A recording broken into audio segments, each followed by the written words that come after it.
Hello, and welcome to A Word of Hope for Thursday of the 14th week of Ordinary Time.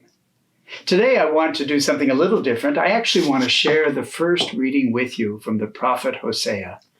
It is stunning, and because we probably don't get to hear it too often, listen to these words. Thus says the Lord, when Israel was a child, I loved him. Out of Egypt I called my son.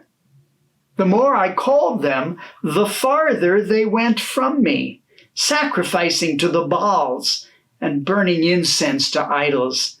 Yet it was I who taught Ephraim to walk, who took them in my arms. I drew them with human cords, with bands of love. I fostered them like one who raises an infant to his cheeks. Yet, though I stooped to feed my child, they did not know that I was their healer. My heart is overwhelmed. My pity is stirred. I will not give vent to my blazing anger. I will not destroy Ephraim again, for I am God and not man, the Holy One present among you.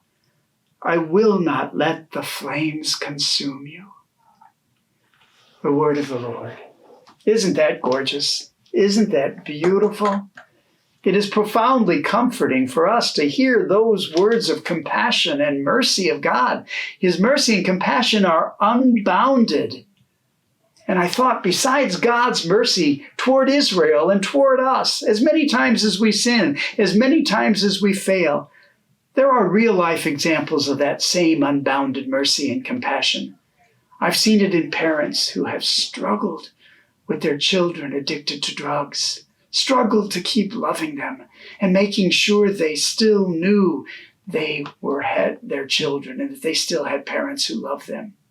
I've seen it in parents who have struggled to accept the life choices of their children and grandchildren, struggled if they've acknowledged themselves as gay. I've seen people struggle to love their children and accept them. I've seen the agony they go through. And thanks be to God, I've seen their acceptance of them even when they didn't understand, and even when they had to muster up all the patience in the world to continue loving. Today, that unbounded mercy and compassion of God is ours. That's the first lesson from that incredible reading. The second lesson from that reading is, to whom does your mercy go today? Who is the object of your mercy and compassion? God bless you.